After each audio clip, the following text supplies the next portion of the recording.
আসসালামু আলাইকুম রহমতুল্লাহি ওয়াবারাকাতুহু। তাইবা একাডেমি কর্তৃক আয়োজিত ডিপ্লোমা ইন ইসলামিক স্টাডিজ কোর্সের কোরআন বোঝার মূলনীতি সাবজেক্টটিতে আলহামদুলিল্লাহ আমি শিক্ষক হিসাবে রয়েছি। এই সাবজেক্টে ওহী এবং তাফসীর সহ কোরআন বোঝার জন্য অপরিহার্য বিভিন্ন বিষয়ে আলোচিত হয়েছে। কোরআন বোঝার মূলনীতি ছাড়াও দ্বীনের আরও কিছু গুরুত্বপূর্ণ বিষয় দিয়ে এই ডিপ্লোমা কোর্সটি সাজানো হয়েছে, যা প্রতিটি মুসলিমের জন্য জানা অত্যন্ত জরুরি।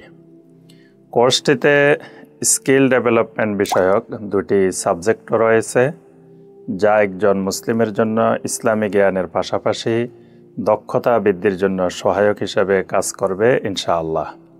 সম্মানিত ভাই ও বোনেরা, আপনারা আমাদের এই কোর্সে এনরোল করুন এবং ইসলামের বেসিক জ্ঞানগুলো অর্জন করুন।